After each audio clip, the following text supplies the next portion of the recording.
All right, so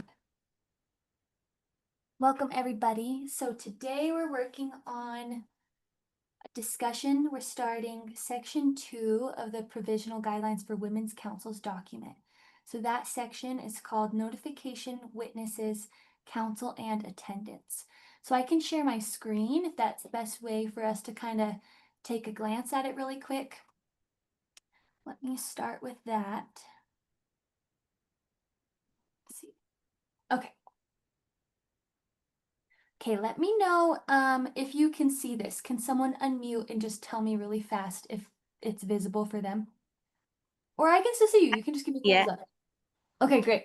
Thanks, Rachel. Thanks, Karen. So this is the section we're on, notifications, witnesses, council, and attendance. It's a really big section. There are some pieces of it that are disputed. And I'm wondering, we have this much of the document to finish. There's 7 points. We're on number 2. I haven't counted exactly how many discussions we have leading up to the November conference, but I'm wondering if we could take a quick vote to see if we'd rather do five meetings. Okay, so 5 meetings left. Some of them are going to be new moon meetings. That's going to be more process oriented if that's the way we keep going. But I'm wondering, I'd love to ask your guys' input leading up to the November conference. If you'd rather just focus on the document and continue going through it and just have full moon and new moon meetings be working on the document together, or if you'd rather kind of do the back and forth where we have the full moon meetings about the document, new moon meetings more about process and relationship. So that's one question. Other question is going to be, do you want to keep going through sequentially? So we start with this section. We would start today with A and then move to B and then C, D, E. Actually, it's going to go C, 1, 2, 3. So do you want to go that way, or do you want to start with these disputed sections and then circle back to these ones that aren't disputed at a later time if there's time? Those are the two questions. So let's take a vote real quick. We'll just do like a Robert's Rules thing. So those are the two questions to propose. I'll say the first question again, and if someone wants to go with that option, raise your hand. If you can do the reactions function, let me stop screen sharing. You can go to the bottom, click on react, and click raise your hand. And if you're not able to, you can just raise your physical hand and I should be able to see you. Okay, so first question. Would you guys like to focus all of our upcoming Zoom meetings on the document, or do you want to continue doing full moon document, new moon process meetings? Does that make any sense? Do you need to Okay, ask it in a, we got to ask it in a way that we know what we're voting. an Like, affirmative question. yeah, so you got to say, okay, now that we know what the question is, right? Or we do want to then say, how many of you would like to continue just with the document for the last 5? And then Yes, okay, that makes sense. yeah. So if you would like to just focus on the document, raise your hand. 1, 2, 3, 4, 5, 6, 7. So we don't have a majority yet. I don't, okay, I 8. don't know. Allie, here's another idea too. From the meeting like last night. I mean, I felt like we took a little too long deciding, but you could just say, what would be the, real quick, does anybody want to give a reason why they say, let's just do the document? And does anybody want to say, just so kind of, if people are just like, I'm not sure what I think, they could have a reasoning. Okay. Let's do it quick. So, sorry. Yeah, we don't have to take too long on this. I definitely don't want to use up all our time. We did get a majority on that though. We had 9 out of 16. So if you want, we can move on. Um, or do we want to hear some reasoning? That's just if whoever felt differently. Probably. Did anybody feel differently that didn't, maybe just ask them if they want to say the reason why they wouldn't want to do that. And then, you know, I don't know. Okay. So if anyone would like to, okay, Kylie, go ahead.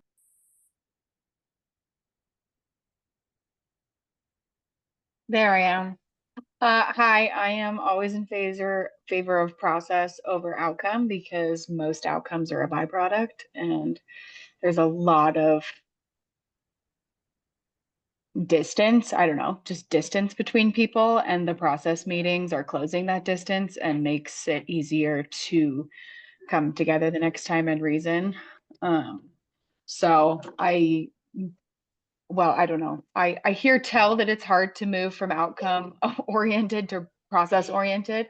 So I have heard the resistance and the wanting to get stuff done, but I want to encourage people to not undervalue those process. Like they might feel like fillers, but I have learned and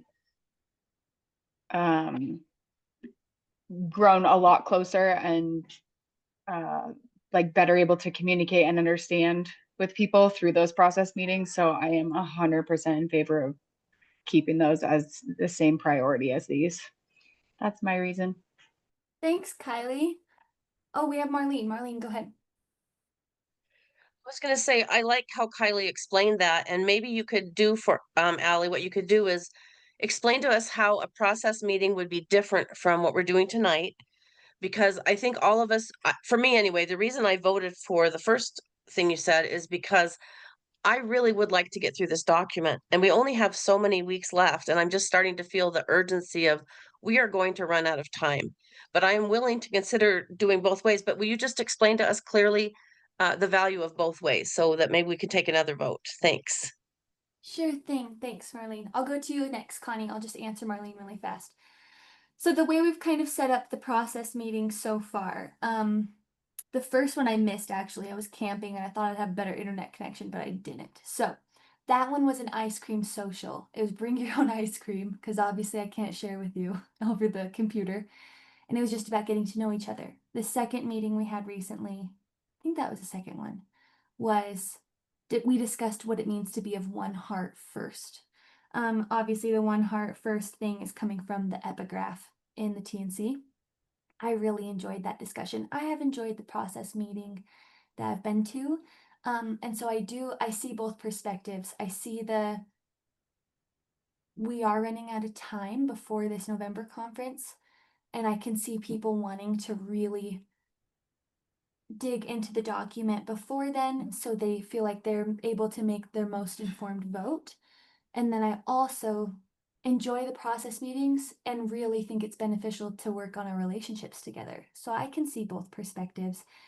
And I'll go to Connie, but one last thought.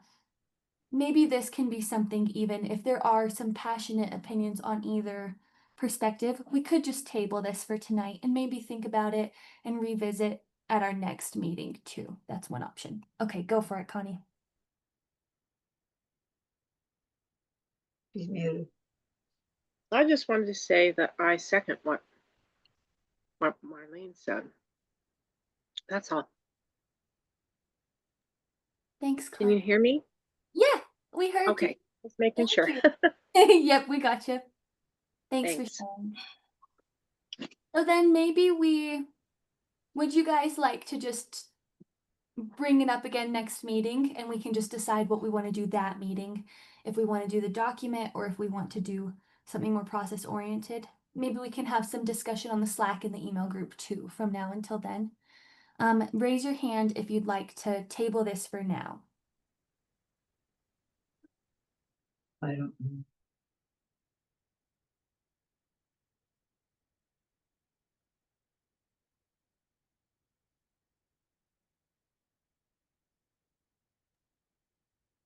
Getting some. I don't think we have a majority yet.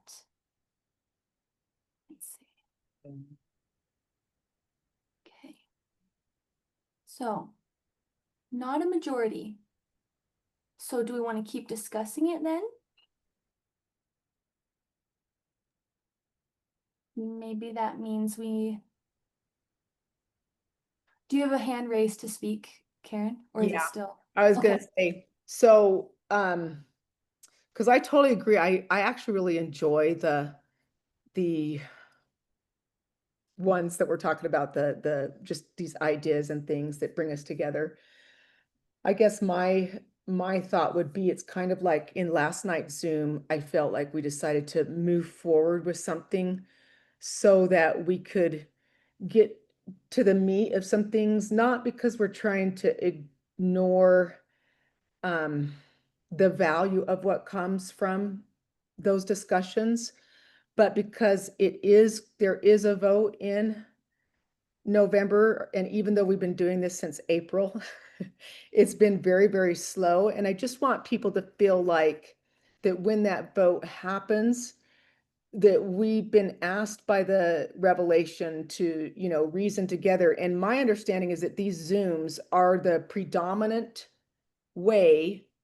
It's kind of like having a conference that lasted, however many months, because there is so much to talk about. There are so many for people to feel like they've been heard and stuff like that. So my thought would be like, let's see where we can get on the document. Maybe today we get so far that we feel like the reason why I was okay tabling it, because I thought maybe we'll get far today and we'll be like, oh, we got further than we thought. And next week we could decide, yeah, I think we got pretty far. Let's whatever. Or, that's why I was thinking the tabling would be good. Um, but I enjoy all of it. So, I mean, I hope that even after we're done with voting and whatever, I'd love that somebody would host maybe where we can talk about those things that Kylie was I'd love it if we did that once a month, and it stayed engaged for all that wanted to be interested to go over some of these books, kind of like a book club for women on the movement that want to get together. I think it'd be great. Thanks, Karen. I like that idea. It looks like we have a comment really quick.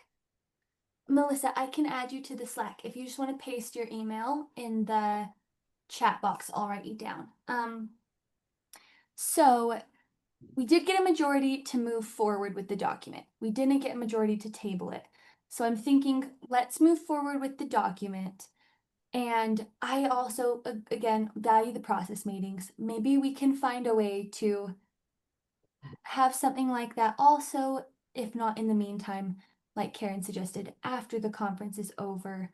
But I feel like I need to take that majority vote to heart. So for now, let's plan on keeping with the document. And the other question, oh, Amy, go ahead. So I was just going to say, Kylie made a really good point, and I was persuaded because I have really enjoyed the process meetings. So just my personal vote, like I flipped. So maybe we could have another vote to see where we are, since we were like going down the road of like discussing how people feel after the arguments or after the reasoning. Sure, that's a great idea. We have John and Jennifer. Go ahead. Just Jennifer, but I couldn't vote because I couldn't get to my screen fast enough. So that last vote, it just took me a little while. So I'm with Amy. If we can just revote on that. Sure. Okay, let's do a revote. So let's say the question is going to be, would you like to continue having process-focused meetings on new moons? Raise your hand if you would.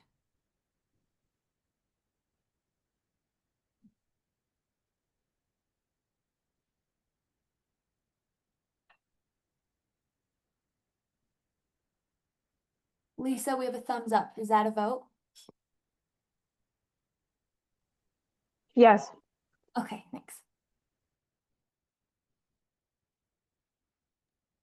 So we still don't have a majority. So I think we do need to, it sounds like, continue with the provisional document for now.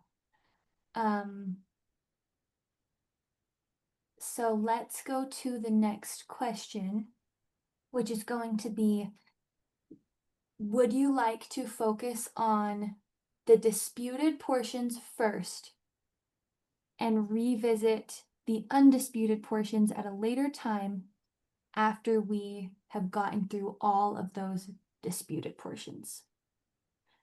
if that makes sense. Let me know if that did not make sense. You can raise your hand if you're ready.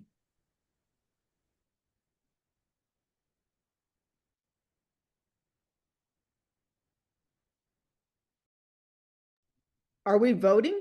Was that a question for a That was a vote? bad question. I'm so bad at I'm this. lost. Okay, sorry. I'm sitting here listening and then wait, I see hands. I'm Like, going, okay, what's happening? this is awful. I was not made for this. Okay, so I didn't even ask the question right. So your options would be go through it sequentially still, or go to the disputed portions first.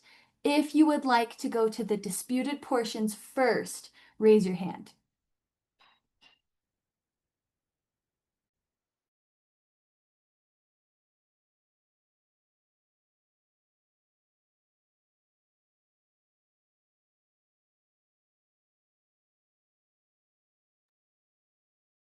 And then I'll say any opposed.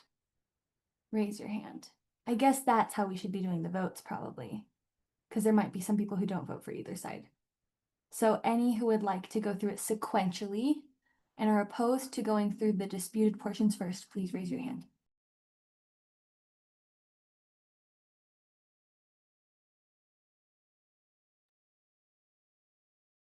So is the vote now to go through sequentially?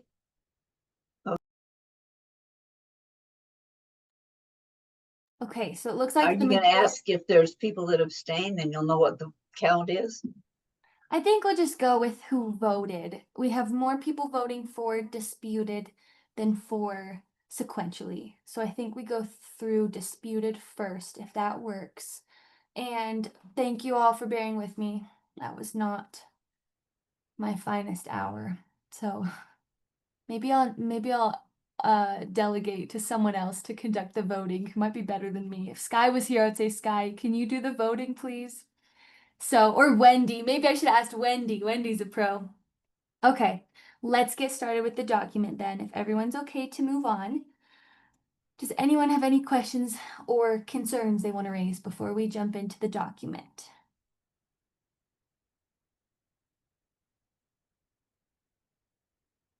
Okay, I think we're all right. So I'm going to screen share.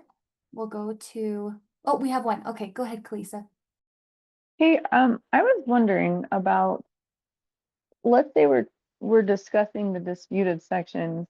I'm wondering about how we'll move past them, because I think that we have a problem with just continuously not being able to move forward on something. I mean, we could endlessly comment and comment and comment. So I'm just wondering if it might be helpful to space the discussions out time-wise according to, I don't know, sequentially numbered, however it is that you want to do it, in such a way that we hear about all of the things. We hear about all of the disputed sections instead of just one for like 5 meetings in a row, if that makes sense. Thanks. I think that's a good idea.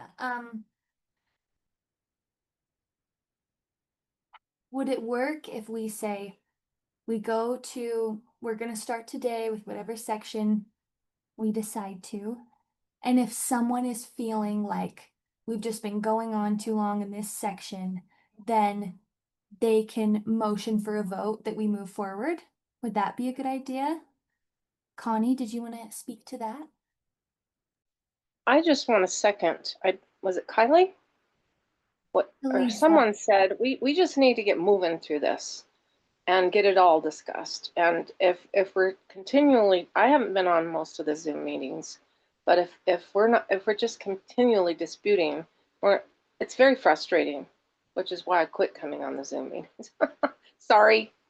I'm trying to be a better person and a better woman. So I think we need to get through the document.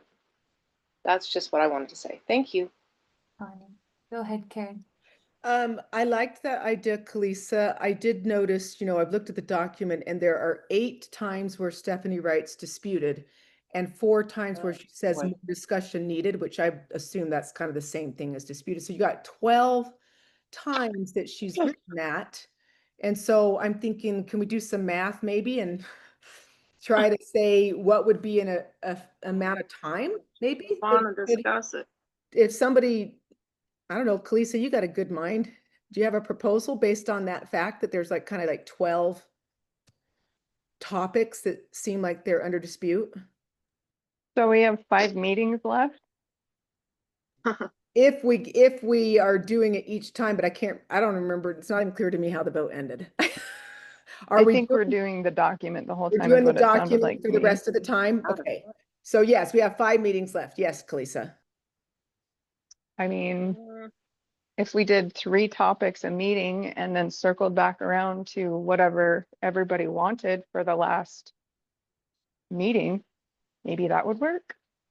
That would give us what, 35-ish minutes plus the ending and beginning of each meeting to get through each topic. I don't know. That's my quick math. I knew you were the mathematician. Way to go. That was fast.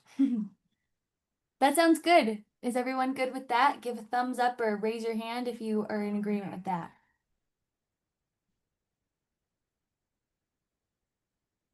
Okay, we have a good amount of people. Also, I have some family in the other room. Is it noisy? My background noise? No? Okay. Alrighty. So then I think we're good to get started. So let me share screen. Karen, did you have any other comments? No? Okay.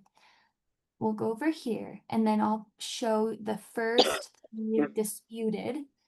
So men are only allowed at the council if they're acting as a witness.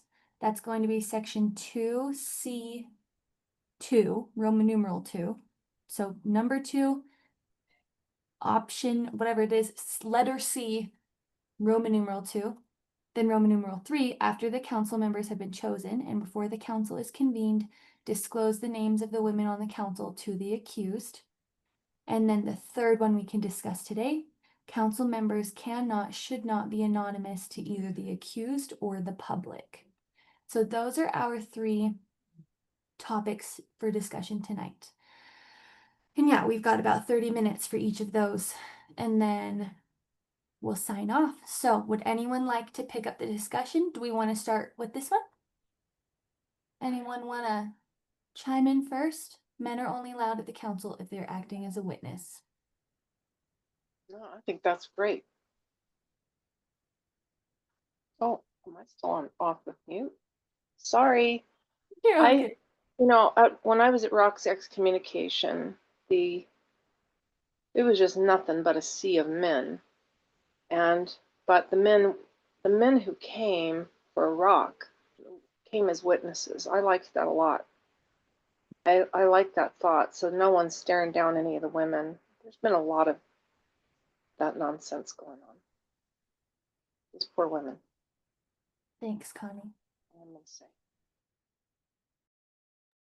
Go ahead, Marlene, and then we'll have Kylie after. Okay. Just on the flip side, I was at the November Women's Conference last year in person, and the ladies at my table that have served on women's councils, their concern was not having a bunch of men, but just having only their husbands there or some support in case that the man who was having the women's council was intimidating to them. They didn't feel so scared. So that's the flip side of the story. Some women don't feel safe having to be kind of like the accuser to hold a man accountable, and they felt safer if their husband or a trusted male figure was there with them because they felt scared. Thanks, Marlene. Wow. Kylie next. Connie, you're still unmuted, just so you know. Gotta ask a quick question. What kind of Zoom is this? Is it Zoom Workplace, Zoom Meeting, or just regular Zoom? I want to get the app on my iPad so I'm not moving this phone around and bugging people. I think you just download regular Zoom. Regular Zoom. I think. I don't see it on my iPad, but I will try. Okay. Okay, with Kylie and then Lisa and then Melissa. Okay, I am like doing things. So can anyone remind me what the actual language is? Because somewhere it says like men only act in a witness capacity. Can anyone confirm what that language is? And maybe while somebody does that, I can keep doing my thoughts. To me, that means that's the only capacity they can be there in. They can't be there as bodyguard. They can't be there as emotional support husband. They can't be there as peanut gallery. They can't be there as audience member. I think as far as if there's literally any question of safety, then this isn't a women's council issue. This is like a legal issue. Like if there is threat of violence and like bodily harm, this isn't a women's council issue in my perspective. And if anyone has the language, because I am just recalling it from like distant memory. Yeah, If it I've says got it, something Kylie. different. Okay, perfect. Will you share that? Yeah, it just says this is in preserving and restoration. It says men can be witnesses, but only women are allowed to vote. It says removal should be by unanimous vote of the women present. And I don't see any other mention of men in there. So all Okay. there I is feel like there men was can another. be witnesses. Okay. Yeah, I feel like that there was is another it. sentence somewhere I'm that I looking. am recalling, and maybe it wasn't a part of anything official. Um, so if I find something, I will come back. But if what I am recalling has any accuracy at all, then what I shared still stands. If that wasn't official and somebody just like said that, then my position does not stand. So those are my thoughts. Thanks, Kylie. Did anyone else have any clarification to answer Kylie's question before we move on? Okay, so then we have Lisa next. I am curious why there would be a problem with having the husbands there if the women in the council would like to have their husbands support. Sorry, I wanted to turn my video on too. They being married, I imagine that the women are already talking to their husbands about what's going on. I wouldn't expect anybody to, I wouldn't expect them not to talk to their husbands about it. I don't see why having them there would be a problem. I would love to hear the side of that, especially if the women are feeling intimidated by the man.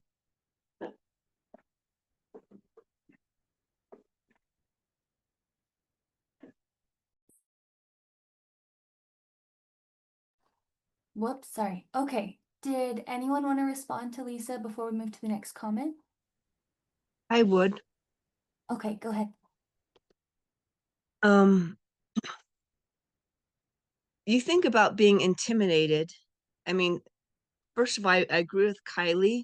If it's a legal issue, I do not think we should be dealing with those in women's councils. This is just about a priesthood certificate. This isn't about someone that's going to hurl across the room and start beating up women. If that's the case, I think we should be in a court of law for those kind of things. This is simply about a priesthood certificate. And if I was in that situation, it's more intimidating for him to sit across from 12 women than it is for 12 women to sit with one man. And I don't see the reason of having 24 people. I mean, this is already hard for him. And the men don't have to be there to give their input. They don't need to be there to give their opinion. And I know, like, even when I'm sitting with my husband, he doesn't have to say anything and I don't have to say anything. I can just give him a look in the eye and he can give me vice versa. And we already are communicating. I think it would be better that this is a women's council and not a couples council. And I don't see any reason to need like the moral support of my husband to do this job. I think if we're at that place, we probably aren't the ones to be serving on a council. Like we need to work on something that's going inside of us.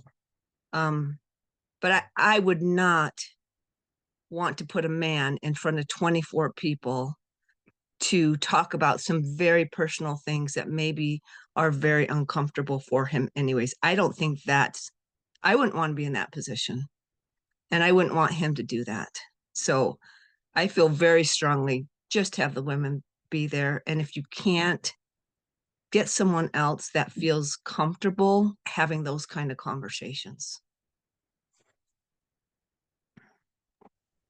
Just a quick question. Do you really think that all 12 women would have their husbands there? That they would all want? Do you think that that would happen? Who's asking me this? Lisa? Lisa still, yeah. I just don't think it's necessary. I wouldn't want,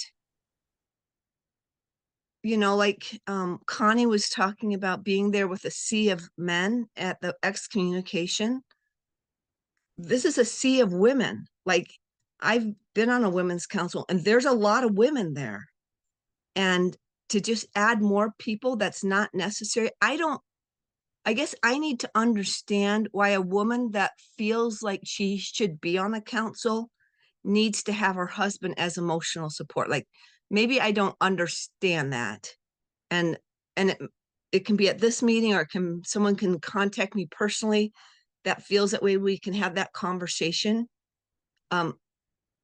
It doesn't make sense to me that I need to have my husband sitting there as emotional support so I can make a decision according to the dictates of my conscience. It just doesn't jive with me. And I wouldn't want to be on the other end of that. I wouldn't want to sit there if we had women's councils against women, like the roles were reversed, and sit there before 24 people if I could sit there only in front of 12. It's already uncomfortable. It's more uncomfortable for him than it is for us, is in my opinion. Thanks, Jennifer. We're gonna go to Karen next. Okay, I'm not, I'm ambivalent on this, like, it's not something I have strong feeling about, but I'm really sad. Oh, now we finally got Darcy on here. There's nobody on here that I'm seeing that I'm aware of that has strong, that was stating strong the opposite side. And so I really like to hear the opposing thought. The only thing I can remember from when I did talk to some of the women that had the other view was they pointed out the language, and I'm going today, we got the email from Stephanie about being precise on the language. And so what, if I remember it correctly, like I said, I'm ambivalent on this. They said, if the fact that he, is pointing out, okay, men, how did that go, Kalisa? Only men can be witnesses. Is that what a man can be a witness, but only women can vote. And I think what they were trying to say is, why would the Lord be so specific about specifying that only men or only women can vote if it doesn't leave an option open that there can be other people present? I think that was something that was said, but I don't know, maybe Darcy could chime in if she wants to, because I don't see anybody else that was on that council where they did have some men in with them. Oops. I think she had told me she might be busy tonight, so I don't know Oh, okay. but Okay. we can see if she does. Okay. I'm actually, I love to hear. Yeah. I'm here. I just hopped on, so I'm kind of behind what the conversation is, how the conversation is flowing. So I don't feel like I can adequately address what you're asking me, Karen. So if it comes back up, then does that make sense? I just got on. Yes, and so you can think about it. We're taking the next, maybe we got 15 minutes left or something, I don't know, but we're talking about the part in the document, the proposed document, right, that it's on the screen. We're just talking about this part right here. Men are only allowed at the council. This is the proposed in that document. Men are only allowed at the council if they are acting as witnesses. So we're just starting to kind of discuss people's views of that, of why would a man even need to be in there if he's not there just as a witness, or the man on trial? What would be the purpose and so forth? And so I was just saying that I think pretty much everybody on here, I don't see anybody besides you that was maybe an experience, like, why would you want husbands there, or somebody else that wasn't the man or witness. Okay, so there were husbands that were invited because of the, and I'm going to try to use my words carefully because I can see that there are other women on here that perhaps might try to dispute this, that were not a part of our actual conference, or our council. But there was a feeling of lack of safety. There was a feeling of needing support. The women on our council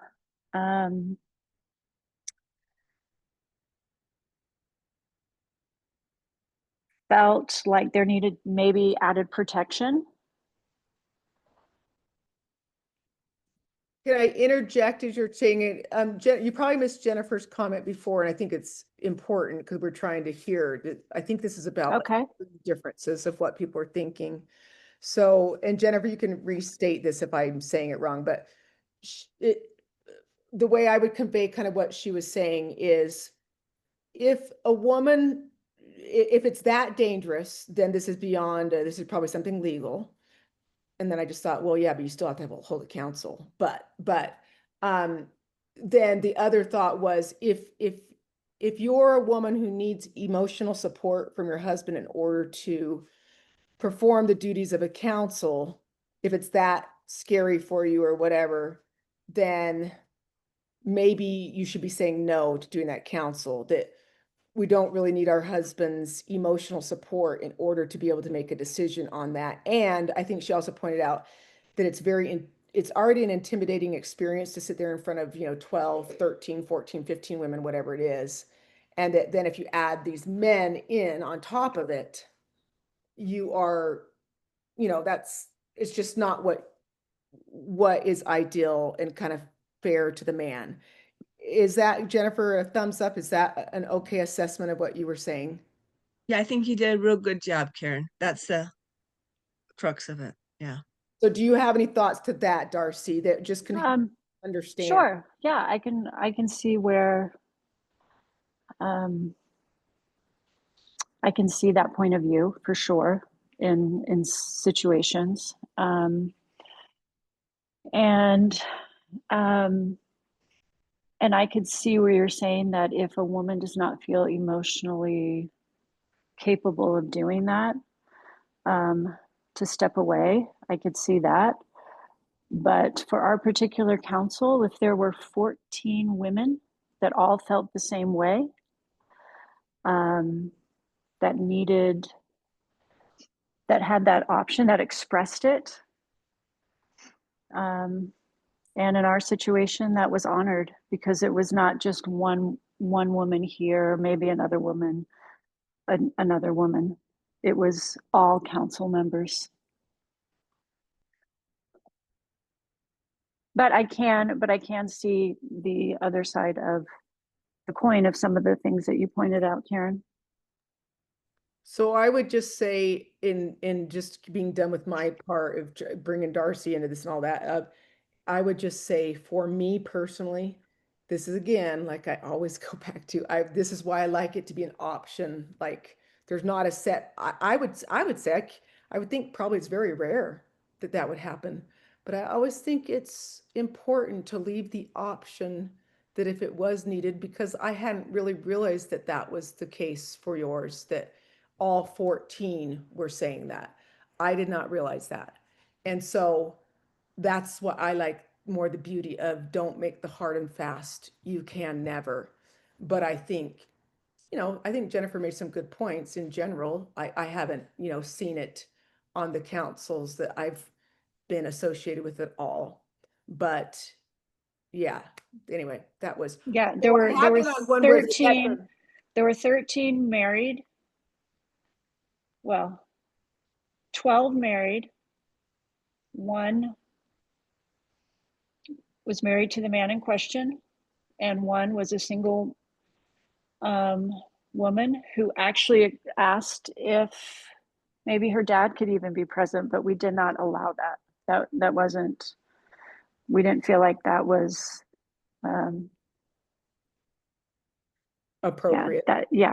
but those that were married expressed concern and asked for husbands to be able to be present.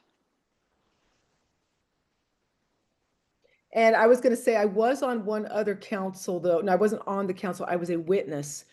And all the witnesses, men, women, everybody was allowed to be present. We heard the entire council, which I don't know if that's normal or not either, but that would have included men were present, you know, as the witness. They were witnesses, but yeah, they're allowed to be witnesses, but they actually stayed and heard the entire thing, as did I as a witness. And that may be abnormal also. I don't know. Yeah, I think it's, my feeling is every situation is a little different. I'm sure you guys have all you women have discussed this. And so that's why I don't agree with putting forth strong rules or strong language that all councils have to follow, because everyone is so different. Thank you for your comments. It looks like we have Michelle and then Melissa, Kalisa, and then Connie next. Oh, the only thing I wanted to say is I wondered if it would change the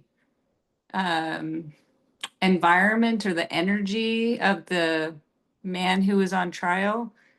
If he was that I mean, I would say that the language to me makes it seem like that there can be other people present, that it's just the women who are on the council who are supposed to vote, but there could be other people present. It doesn't, but I was just thinking about it, and I was wondering if you were concerned, if the women were concerned that the man was going to be threatening, the only real way to know for sure whether he is going to be threatening is if you come to the council without your husbands or somebody to support you or whatever. So you're making a judgment, you're making a prejudgment already on the person by saying, I don't feel safe with you. And you're not even giving them the benefit of being able to present themselves as a safe person. So then let's say they now feel offended and judged and accused because you've brought your bodyguard with you. And so that evokes or provokes a sense of attacking energy in whatever form in them, and makes it harder for them to emotionally regulate themselves because they now feel that you have prejudged them and that you're already making a statement, a judgment. You've already said something about them. Whereas you come defenseless, vulnerable, whatever, then are you giving them more of an opportunity to relax, to not feel judged, to feel like they're being treated fairly? And if they come to the council and it's just you women there and he's presenting himself as a threat and having a threatening demeanor or whatever, then your ability to judge him is even more fair. Like you have more of an understanding that, yes, I'm giving a fair judgment here. He came in and he was acting like belligerent or threatening, and this is another show to me or that he is actually not trustworthy. But on the other hand, if he came in all docile, you can't know for sure whether it was because if you had your husbands and your bodyguard there and then he comes in all docile, you have no idea if he's just playing for them or if he's actually docile, if that makes any sense. Okay. Thanks, Michelle. We'll go to Melissa next. I guess I have a lot of feelings on this one. Because I appreciate what a lot of the women have shared about, like, who is this council really for? is it for the man's benefit, or is it for us to feel safe and get retribution? Because I personally have only been part of one council, and it was horrific and incredibly traumatizing for me and others involved, which I won't go into. But honestly, my concern is that we're so concerned about ourselves, and it is these men's personal lives. And I understand that we're all affected by people's choices, but I think what we lack here as a people that really frightens me, which is why I'm here today, is we are not approaching this in a way that has any trauma training at all. If you if a man, if you perceive that he's done something wrong, or you found out about it, or you feel injured by it personally, I mean, unless it is a criminal act, so let's say infidelity, if anybody in the community is up in arms about that besides his wife, that's personal offense, in my opinion. Not that it doesn't affect other people, but it's personal offense. And so I feel like, especially the spirit of the council that I came in, everyone's like, we're doing this to love you, but none of it felt like love. And has anyone asked these men, like, how would you come and feel loved? Like, what's the outcome for the man? Is it like, is the outcome for the man to come away feeling like it's a healing experience? So it's concerning to me that we're not giving any room for trauma. When you approach somebody with a complaint or a, like, hey, we're going to draw you to a council, any person who has been through grievous sin is traumatized. And so you're enacting their trauma. And if you do any research, 10-minute Google search on how people respond when their trauma is activated, you're going to get anger, you're going to get belligerence, you're going to get pushback, especially with men. And that's not because they're a bad person, but you're going into their most sacred experiences and you're saying, we're going to judge you and take away your priesthood. And any man, no matter what you're calling him on, would initially feel traumatized and attacked. So the spirit of these councils is concerning to me in that, like, are we taking into account that we're sitting a man in front of, I don't care at all if it's men or women, frankly, it doesn't matter. We're asking somebody to be humble, submissive, meek, repentant. And of course, those are the things that we want, but we're also asking them to display the most traumatic experiences of their lives. And even if they are repentant, submissive, meek, all of those things, that level of trauma, if you ask a therapist, a trained therapist, I would love to hear Stephanie's take on this, about sharing personal struggle, like take infidelity.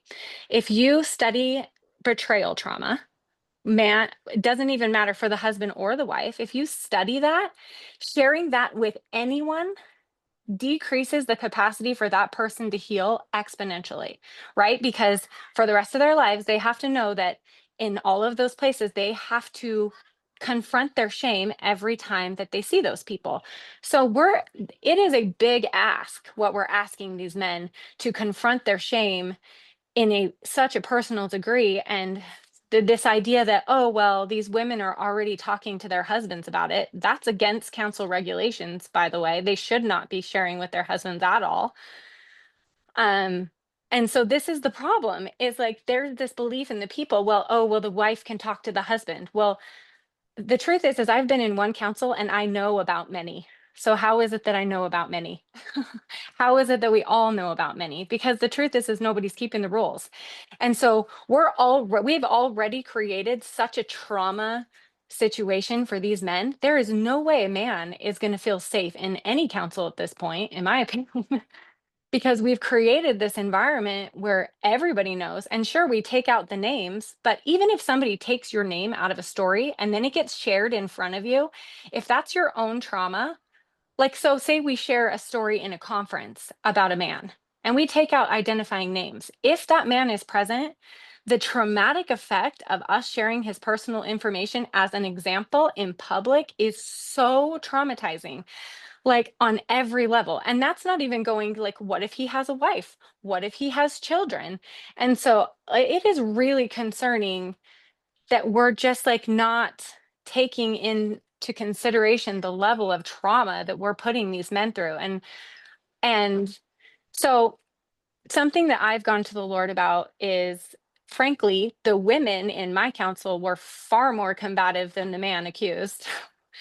And they came hot and angry, and there was no spirit of love in it at all. And it was really, at least for the witnesses, I won't say that for the rest of the women because some of them were lovely.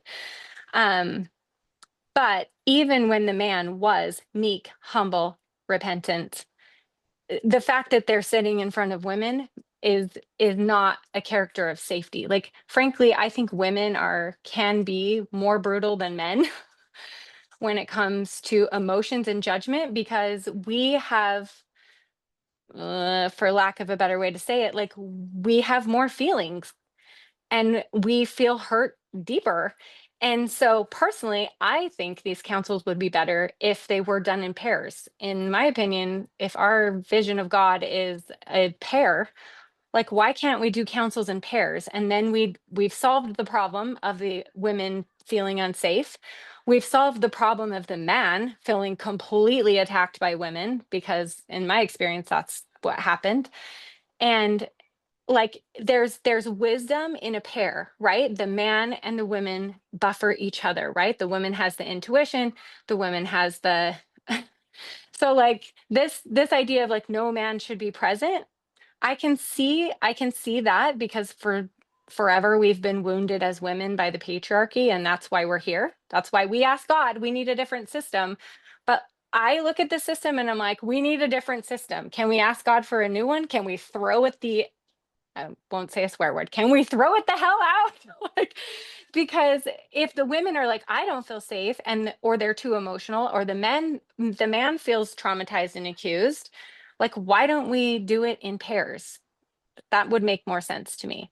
But I think it's really important that I feel like this, like, who's speaking for the man? Like, can the man, personally, I think the man should be able to have a man as a support person, Well, in my opinion.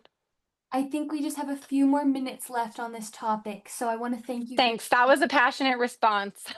Thank you for your response. Could we do 1.5 to 2 minutes for the next responses? Is that okay? So we can move on to our next topic after this. Is that good with everybody? All right, let's go to Connie and then Karen. And then after that, I think we better move to the next You subject. skipped me, Allie. Yeah, Kalisa had her hand. Oh, I But it just went saw your away hand somewhere. go down. Did you Yeah. still want to No, talk? because you started talking and then I started responding to you with my microphone on. And so I was, yes. Oh, Yes, I okay. do. Okay, go ahead, Well, I can be Kalisa. quick. Okay. Okay. Yep, I'll be quick. I'm just going to pull fair process back into this. I think that it is worth considering what the decision to bring men into the process does, and how that may affect whether or not this process is held fairly. So one thing to consider is, if you're going to allow support system for the women, you ought to allow support systems for the men too. Like, you need to apply these things across the board. And secondarily, I would just say, maybe having a conversation with the man ahead of time about what it would look like. Like, I don't know, just having conversations and trying to figure out ahead of time what things might work. And then the last thing is, if you held a council and you just had the men, if you felt uncomfortable and you just had the men wait outside in case something got out of control, you could still facilitate, a measure of safety while keeping it to just the women and the men. So, and last of all, I just want to plug fair process one more time, because if you have a consistent structure, a consistent fair process that is equally applied, you're going to naturally build into these councils a measure of safety for the men. They're going to feel better if there are clear parameters that their councils are expected to uphold. So that would help facilitate a little more measure of fairness and potentially more safety, like Michelle and Melissa kind of touched on. So that's it. Thanks, Kalisa. We'll go to Karen next. Sorry, I skipped you, Kalisa. So Connie backed out. Okay. No, I did it. Okay, where's Connie? Yeah, where's your voice? Connie, Okay, it's now your I turn. skipped Connie too. I just saw your hand go down too. Go ahead, Connie. Well, We'll I go- put my hand down just so it wasn't annoying, but I did want to talk. So whatever order I'm in, okay? Then you are next, and then Karen after you. Okay, I will mute my. No, it is your turn, Connie. Okay, I want to quickly say, I believe I'm totally on board with what Michelle said. I think we've got to stop thinking so worldly when this goes with all of this, because I will tell you, the church, man, that you talk about a trauma. They had 2 armed guards on us who were former Marine SEALs. They had all of the men who were about as loving as a piece of wood.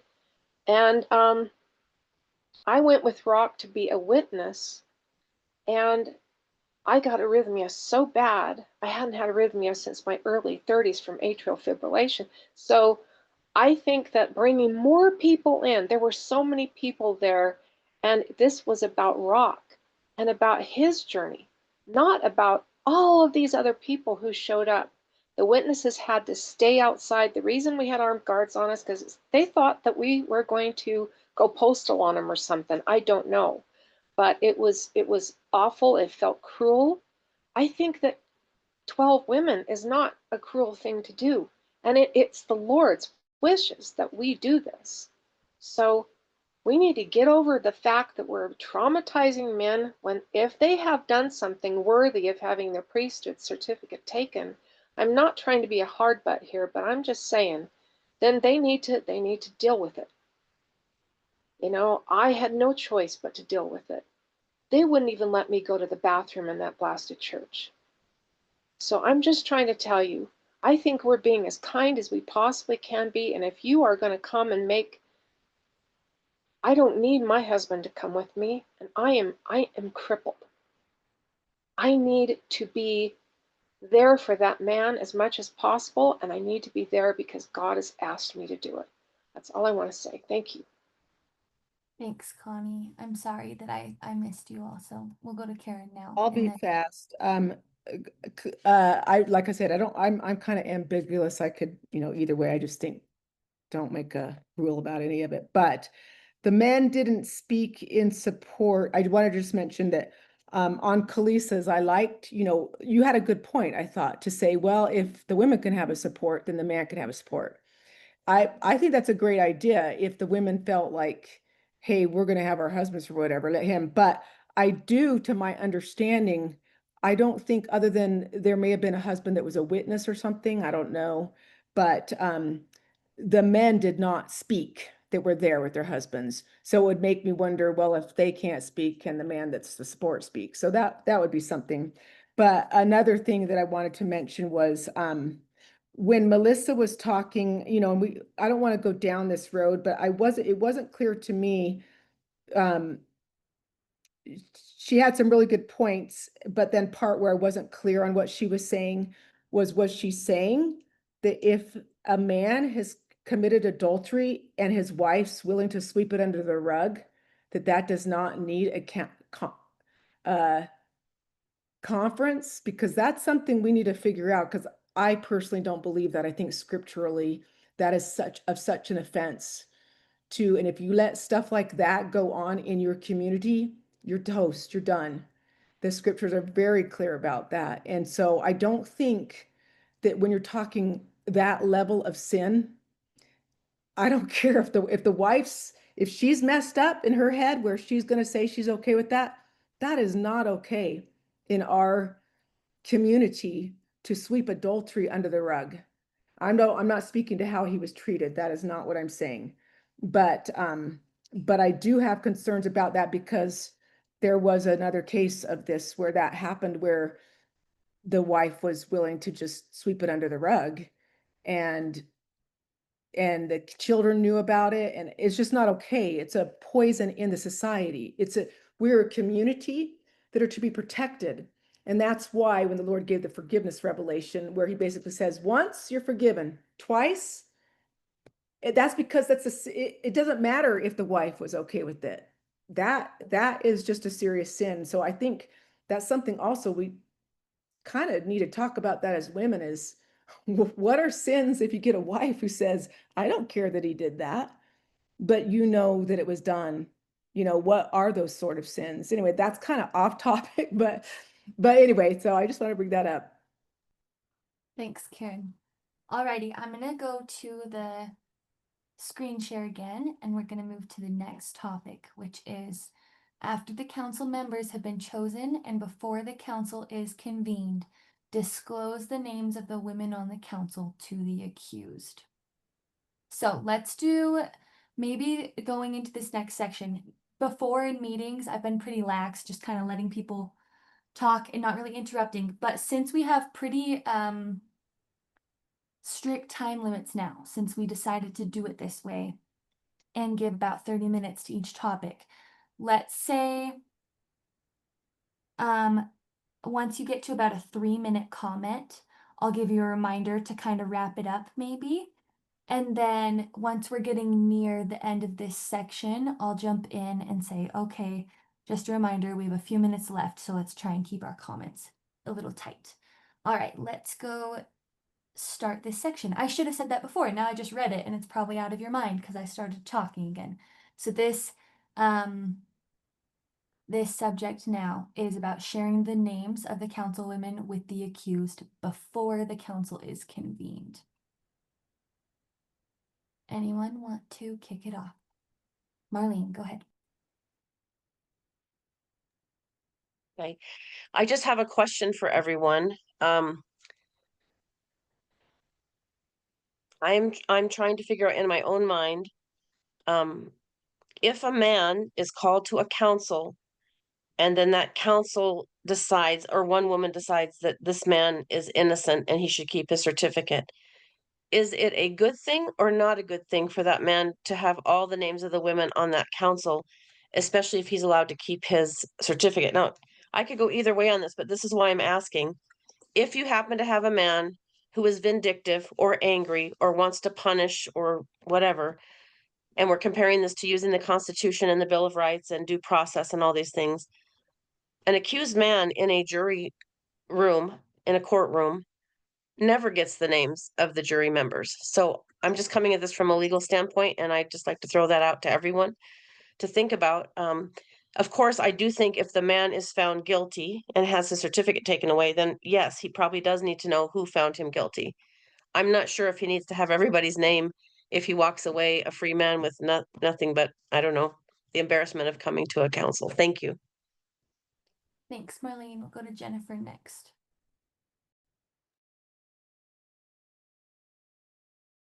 I'm having a little bit of a hard time with some of the ways we're talking about the man as if he's guilty before we even find out things. Like the Lord says, what is learned in the council is what you should make a decision. But these ideas that the man is going to come in all threatening, that the man is going to doesn't deserve to hear who he's answering questions to. It's kind of like we're going in there with a predetermined outcome that he's like, even the comment, like if a man even is called to a council, he doesn't deserve some of these rights. And I'm like, we don't even know if he's guilty when he's called to a council. And if we go into the council thinking he deserves to be stripped of some of these basic human decent rights, we are going in there with a predetermined outcome. And we are not going in there for what we can learn in the council. And I think we need to be really careful about that because the Lord warned us against that in the June 20th revelation. And he says, you guys need to be concerned about the rights of the men. That whole revelation was about the rights of the men. And so the idea of being able to, I mean, first of all, you have women that are in your home fellowship and women that are acquainted with your daily walk. He should know who he's talking to. Like, why would you answer questions for an anonymous group of women? Like, shouldn't you be there talking to him face to face? This is not a jury that is, they don't know the names of. That's a completely different system. Our system is that this is in your home fellowship with people that are acquainted with your daily walk. And so I just want you guys to think about the way you're talking about the men as if when he's being called to a council that he's already guilty and you have a predetermined outcome that he is guilty and I'm treating him such, versus maybe this man is innocent and being falsely accused. Like, if that was the case, how would you treat him? And I really liked Melissa's comment about the trauma that men come to these with. And so, yeah, that's it.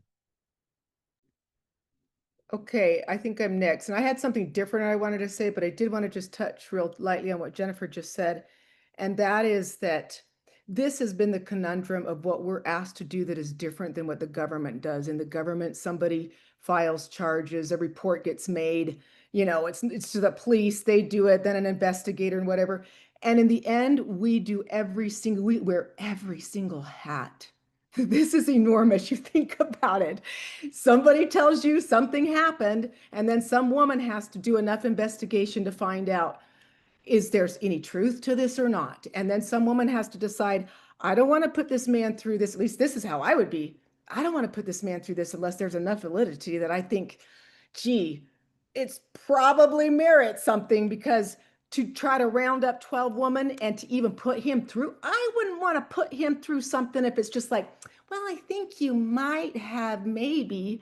So it's a real dilemma of, man, if you're going to put some charges on somebody, like you're bringing them, don't just do it because you think, well, it kind of sounds like it could have been.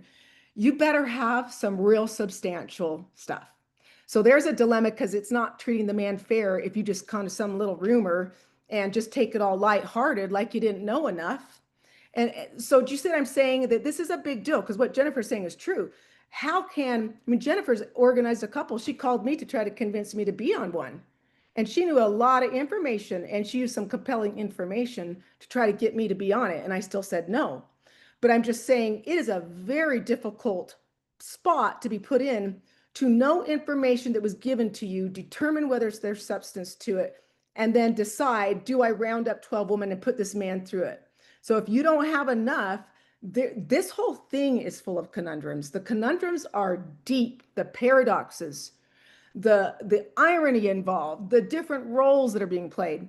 But what I wanted to say is, addressing this topic in particular, is I was found out this week only because the question has been asked, well, don't we have to have a council that has used the document before we're voting on this document? Don't we need a council? And I found out there actually has been a council. I don't know who the man is. I don't know what state it's from. I don't know any details, except for that I know it was for adultery, and the person applied the document in doing it. And in that experience, they tried this of, let the witnesses, let the accused know who the counsel is going to be beforehand. And they said it turned into hell. It was horrendous, awful. That the man then, whose wife was saying, I already know that he's committed adultery and I'm okay with it, so it's nobody's business. And all the youth in their fellowship then knew, and testimonies were being shaken, because it does impact other people. And then when the person knew who the people were going to be, they then spent the time between, the 2 weeks or whatever it is that you had to give them the notice and tell them who it was. They spent the whole time with their wife calling up every one of those women to try to convince them that there's no merit to them, try to tell them the whole story, everything, to get, so that then who ended up getting all attacked was the woman trying to organize it. So there are concerns. And yes, and I only know that because the question was, has anybody used the document to do one? And yes, they have. I know, I'm done. You're 3 minutes, but thank you for your comment. We'll go to Kalisa next and then Missy after. Did you say my name? You cut out. Oh, sorry. Yes, it's your turn, Kalisa. Okay, great. Okay. I'm wondering, what if you called a council and you didn't tell anybody any details at all? You just called somebody up and said, hey, so-and-so, I'm calling a council for this man. And instead of the perspective being, persuade me that he's done all of these horrific things in order to justify calling a council, what if instead we viewed councils as fair judgment and justice on behalf of everybody? Meaning you could be called to a council and you agree to go to the council, not because you heard horrible things, but because you care about this man and you care about whether or not the council actually weighs the decision fairly. You could set councils up differently that way so that nobody is going in there with a predetermined outcome, but also you're going in there on behalf of the man as much as you're going in there on behalf of the rest of the community. It's about understanding what actually happened. It's about righteous discernment. It's about weighing things fairly and clearly. If you care about someone and you're called to a council, you're not there to punish, you're there to weigh and measure fairly. So maybe if we take that approach, we don't need to tell anybody anything about the man, and you can either say, yes, I will be on the council, or no, I won't be on the council, depending on your life circumstances. And then the man knows that these women aren't coming to the table ready to attack him. They really are there on his behalf. So just a thought. Thanks, Kalisa. Missy, did you still want to comment?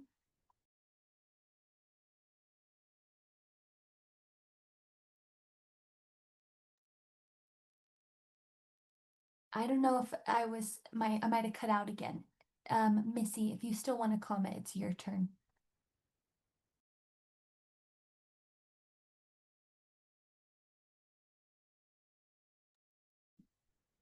It looks to me like you're still muted. Is anybody else hearing Missy? Nope. So Missy, if you are having a hard time unmuting, maybe text the chat and I can see if I can help you unmute. And then maybe we go to Michelle while we wait. Okay, I wanted to second what Kalisa was saying because that's exactly what I was thinking. It says on the document, the next line down from the one we're talking about right now, that it should include as many neutral women as possible. And I've never served on a council, so I can't speak from personal experience there. But it seems to me that the only way to really truly make it fair is to have as many people come in who don't know either side as possible, or at least maybe half of the group or something. From what I've heard about councils that have gone on, there's a lot of, and I know this word might trigger people, but a lot of gossip that happens ahead of time. And so everybody already comes in with their mind sort of already made up about that the man's guilty or that he's not or whatever. And so I feel like that would resolve a lot of that, is if the people that were called to the council for the most part did not know all the details. So that's what I wanted to say. Thanks, Michelle. We'll go back to Kalisa now. Sorry, I just realized that I didn't comment on the question. So to follow up what it is that I said, I think if we adopted that idea across the board, then a man would not, I can't see a reason why you wouldn't tell the man up front who was on his council, specifically because if the understanding is that they don't, for the most part, know, and we understand that we're all there for the purposes of actual justice and correctness and that in the weighing and judging, then, you know, seeing certain names on the council roster might actually help the man feel more relief, especially if we're involving people who are acquainted with his daily walk and are from his fellowship. I mean, I'm sure that he would see people there that maybe he might be uncomfortable with, but still, having women there that he knows are there on his behalf, I think would really help the entire process too. So yeah. Yep. Thank you. Okay, let's go to Jennifer, and then after Jennifer, if Missy's mic is working, we'll go back to Missy. Yeah, I just want to second that. And also for the women, if they're being contacted and they don't know the information, it would be very easy to say, you know, I don't know the information right now, but please let's talk about it at the council. And that could be a very simple thing that women can do. And I think we could all do better at doing exactly like, I love the way that this has been laid out. Nobody knows except maybe the person that's organizing the council knows what he's done wrong, and he knows their names, but there's no reason to contact them and tell them the story because they can just turn around and say, let's talk about it at the council. And I really, really like that idea because I think that will just solve so many problems. So thank you very much, those that have expressed that. Thanks, Jennifer. Now we're gonna see Missy. Did you want to try one more time? Do you want to just see if it lets you unmute and you can just try and speak again?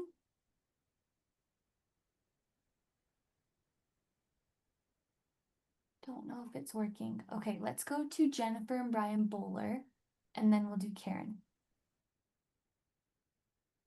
You're muted, MV. Hey, thanks for giving me a minute. I appreciate the idealistic vision that Jennifer laid out, but realpolitik with real people and real personalities, we haven't seen that work out. In reality, when a man has a list of women that'll sit on the council, many men feel a lot of strong emotions about it, and they feel a defensive posture, and they feel a desire. I don't know exactly what a man is feeling, but they do tend to contact the women, and the women haven't been really good at saying, let's not talk until after the council. The jury tampering and the side issues are an ongoing problem, and I don't know how to stop it. If we gave the man the list with guidelines, whatever you do, don't contact the women outside the council until it's over, would he follow it? I hope so. But that's not even on the table right now, is just to give him a list. And we know the way the natural man works. He's going to contact the women. Many men have. Contacting the women on the side to influence his case puts the woman in a pinch. Jennifer said, well, she could just say this and it would just stop. But that hasn't happened yet. And the reality is that people care a lot about issues of priesthood, as they should. And the temptation to open backdoor channels and have conversations on the side that influence the council in ways that aren't fair or just or right have been happening. And we'd like to find, I dream of finding a way to tap down on some of this. We tried to say perhaps if he didn't know the women on the council, that would help. It didn't. And the man, still very defensive posture, contacted the women on the side and through back channels, trying to influence their votes. It puts the women in a bit of a bind. The women need to be fair, and I think the way to be fair is to avoid undue influence on the side and through back channels and back doors. Thank you. And so I think I'm next, right? Is that okay? So, and that's exactly, you know, why in the judicial system, you don't know who the jury is. So there can't be jury tampering if that wasn't a real thing. And if we think we're always, you know, we're not above any of this, like we've said. But the thing that I wanted to point out was, and I think this was on Jennifer's comment. I can't remember what she had said, but I wrote down that it's nice if we can say, oh, just the person who's organizing this knows, and then the other women don't know anything. So we've got this conundrum that the preference is to do it in home fellowship if at all possible, right? And to have as many as you can. I know it's daily walk, but at least as there's two. Well, what if the thing that's being done is actually the entire fellowship knows about it because it's happening in the entire fellowship? And the fellowship women have to come to a decision. Are they going to finally rise up and hold this counsel on this man that's doing something right in front of all of their eyes or not? So, because that's one that I was a witness in. I was a witness of something, and Whitney Horning and I pulled the man aside a year and a half prior to it and said, we know this is happening. We want to talk to you through the scriptures with it. We want to show you why this isn't okay. We're, explaining, trying to do the love and the warning, right? The person just argued back. Okay. They didn't really care and they didn't disagree. They didn't agree. But we felt like we had to do our job to actually try to say something that this is not okay, right? And we said, if this continues on and we find out about it again, Makayla, can you? That's my son. Okay. And if we find out about this again, then we will hold a council. I didn't want to do a council on him. I'm like, why doesn't his home fellowship do this? That's where it should happen. But they were all too afraid to do it because they liked the man so much. They didn't want to offend. He was very persuasive. He had a lot of power. He was very convincing. They felt like he knew more than them. There were lots of reasons. And then finally, when the offenses got so bad in front of them that it was affecting other people that were investigators and so forth, they finally act. But the acting was that entire fellowship is seeing it. They already know. So it's the fact that the man is doing what they already see. They're having to call a council. There is no way in a scenario like that and that will happen. That will happen because when you're doing something out of your home fellowship, it's very likely the entire fellowship or a good portion of them know what's happening. So it's nice to, in an ideal world, say, well, just some lone woman found out that there was something and she's just going to take it on herself with real courage to go after this guy and then qualify to be home fellowship and know his daily walk, but then get a bunch of women that know nothing that happened. I mean, I'm great. That's ideal. But I'm being real here because this is happening and I lived through one where this was the entire fellowship had to know. They were the ones that were seeing what's happened. So in that case, I think they can still hold the council. I think that we just always have to approach it with a real serious thing of, I'm still going to go in there in my mind and heart, innocent until proven guilty. I've got to see. So I think you can know things, but because even that organizer that's going to know a lot is going to have the same heart. She's going to have to rein herself in from what she knows and do everything she can to be right with God and make sure. So I'm just trying to be real. I'm not like contradicting and trying to argue. I'm just saying, let's just lay it all out here so that we're really understanding what the dilemma is that we're facing. Thanks, Karen. We're going to go to Kalisa next. Let's do 5 more minutes on this section, and then we're going to move to the next one. So we'll do Kalisa, and then Lisa, and then Wendy. Wendy, Lisa. Everyone has a Lisa in their name now. Okay, I'll be quick. To be clear, I am not saying that the only women you can call to a council are women who have no idea what's going on. I'm saying when you call somebody and ask them if they want to be on a council, maybe our reaction should be, I would like to be on a council for this person because I love them and I don't need to know any other information other than that a council is being called, because I intend to show up to the council and hear what's going on and be fair with it. Whether or not you have information ahead of time that you think is why the council is being called is irrelevant. It's about the spirit of how you're approaching the council. Are you approaching it from the angle of, well, golly, I need to make sure that this man surely has to have a council called for him? Or are you approaching it from the angle of, I'm going to go into this and I'm going to weigh fairly? He could be being called to a council for something that I don't think that I would remove his priesthood certificate for. And if that's the case, I intend to go in there and weigh fairly and be able to decide and determine. You could also be going into the council. I mean, you go into the council either way with the same attitude. the attitude is I don't know and I don't need to know because I'm going in to hear the information and make the decision in the council. So I hope that makes sense. Thanks, Kalisa. We'll go to Lisa now.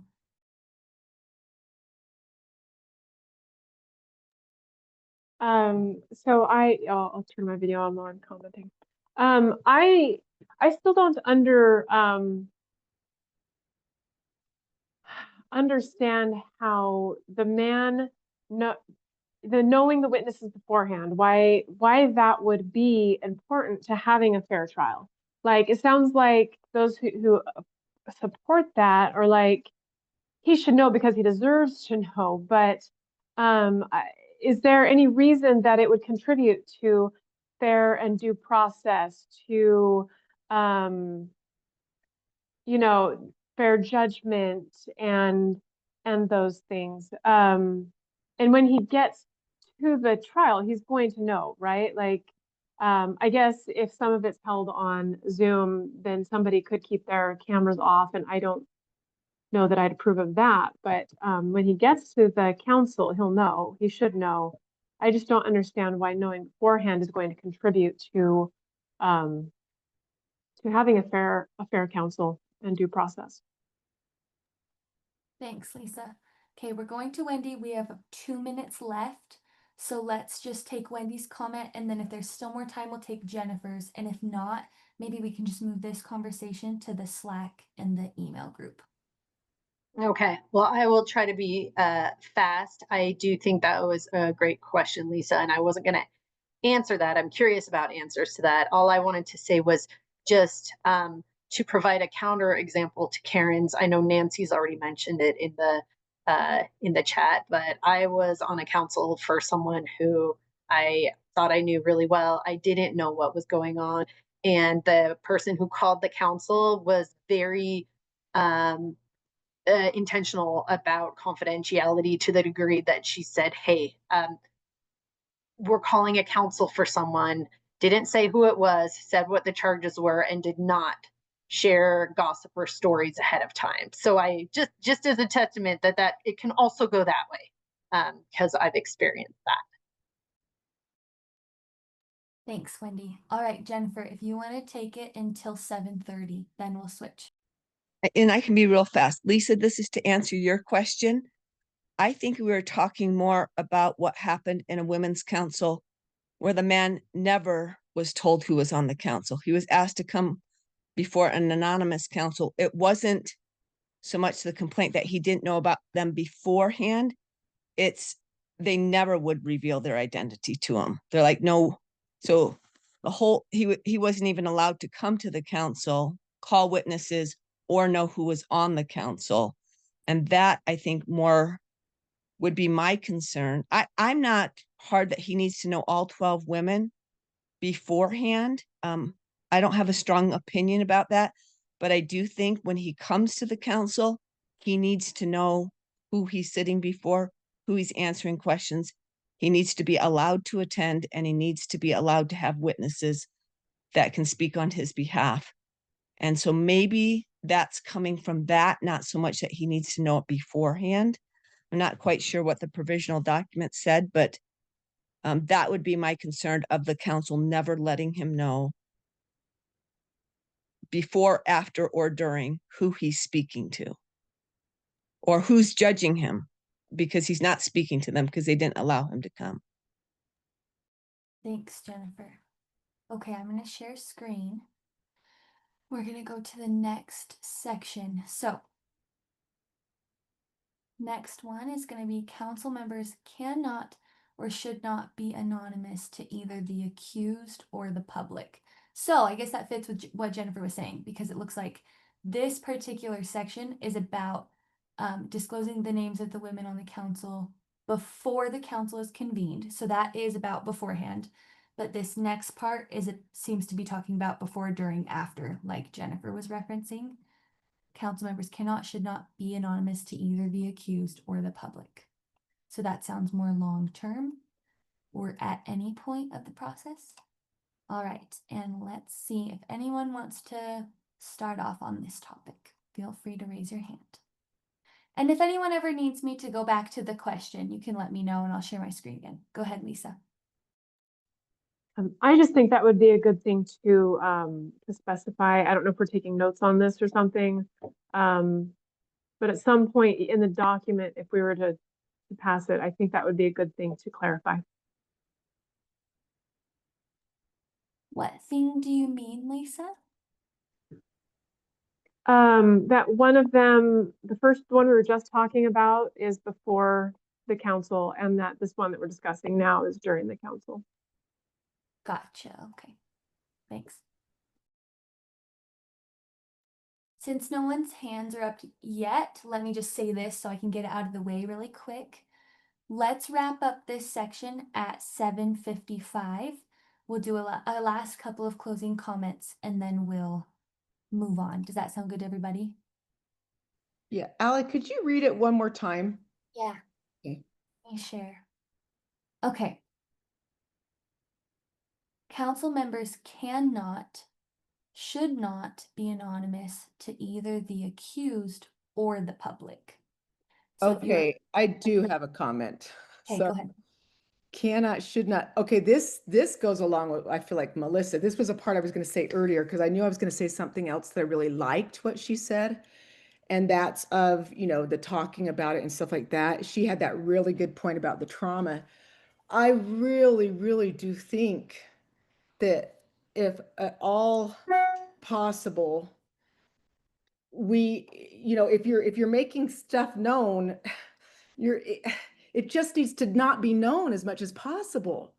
I just really feel like if there's a council,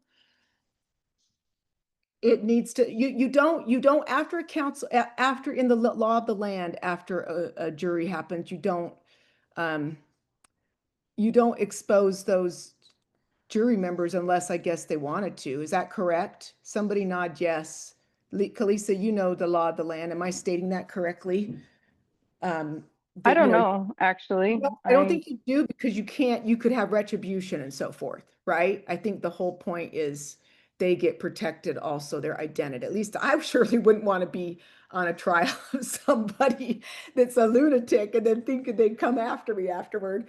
But anyway, so I just think in the spirit of what Melissa was talking about, the privacy and the trauma and whatever, I really don't want to know about the issues. I'm sad that I know what I know. You know, I don't want to know. I don't want to, unless there was an actual reason why. And I know that's the big discussion is, okay, what does qualify? Does it pedophile? Are we in danger? You know, what? I don't know, but I feel like you got to do this case by case, maybe on the degree of what's going on. If it's something that is dangerous, like a serious, could be a direct threat to people. I know that the one that I served on, which was adultery, but the person had moved on to a new fellowship and was trying to basically say, you can't try this because you're not my fellowship anymore, and I've moved on. The the council did decide that what do we do on this issue? That's the issue. Do we notify? Do we make this known? Do we go public? And on that, they prayerfully decided, let's notify the fellowship that he has gone to so they are aware. And that's who we feel like we need to notify. We don't feel like we need to be go blabbing this to the world, you know. And so I just have that concern about, I know this is the big debate. I just am not a big fan of advertising because of what Melissa said, the trauma of everybody involved and just who wants to always be looked at every time you're seen of, you know, well, we know what you did kind of thing. And so that's my thought. Thank you. Let's go to Kalisa next. So for fair process, I mean, you ought to be able to tell that there are actually 12 women on the council. One of the issues that's come up with not telling someone who's on the council is I don't know if this is in my home fellowship. I don't know if this council contains women that are a part of my daily walk. I don't even know if there's actually 12 women on this council. So that's the first issue. And then the second issue would be you have a man who has to go to 12 anonymous women to get his certificate back. Like, how is he going to approach that? Is there one spokeswoman who speaks for the entire group that he's allowed to talk to, and the rest of them he can't have any contact or discussion with? And then finally, I guess I would just, I don't know, the other thought fell right out of my head, but that's good enough for now. I'm sure it'll come back up later. Thanks, Kalisa. We'll go to Marlene next. So to answer Kalisa's question, I feel like if a man's certificate is actually taken away, whatever women are on the council that voted to take that away would have to identify themselves. And I don't know how this group feels that should be done because we're so new at this, but somehow that would probably have to go out to the community. But Kalisa, I feel like all those women that were on the council would have to be identified for sure if that man's certificate was taken away, and the community should probably be alerted too. Thank you. Thanks, Marlene. We're gonna go to Jennifer next. And just so you know, I put the question, or I put the part of the document we're on right now in the chat if anyone needs to go back and reference it again. Sorry, Jennifer, go ahead. Yeah, I don't really understand the reasoning. Like, I think, isn't this like a council that you're sitting there with the man? Like, I don't understand why you're keeping it anonymous.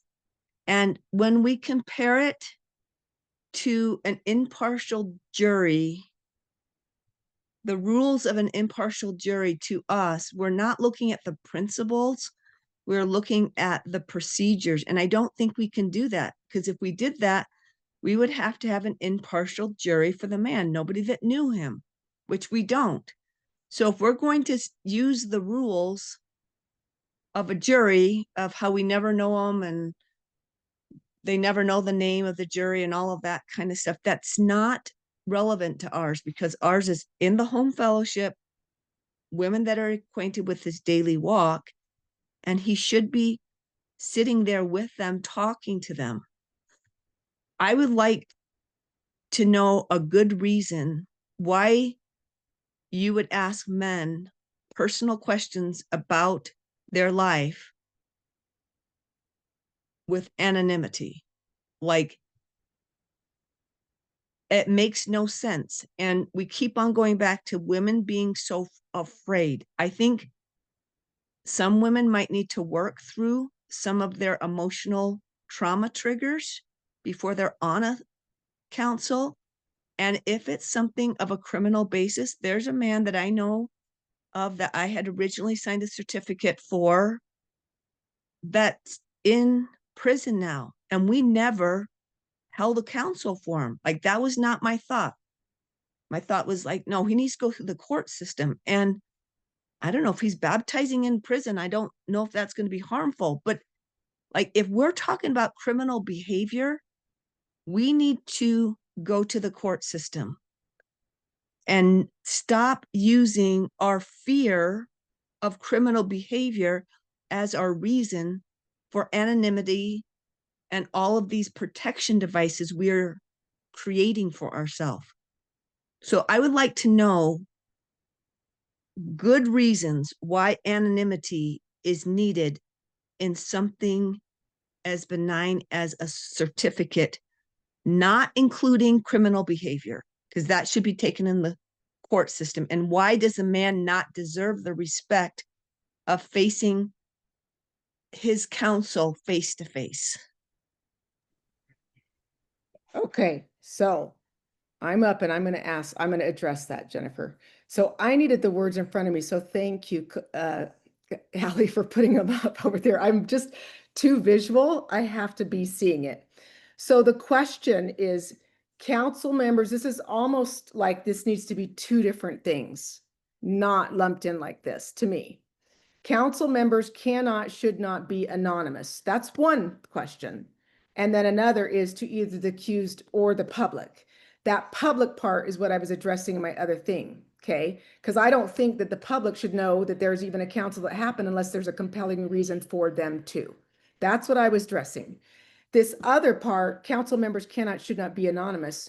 Council members, it's two parts to me. It's kind of what we had talked about the last question, where I truly don't think that they need to know. In fact, I think they should not know. I think there's enough experience now.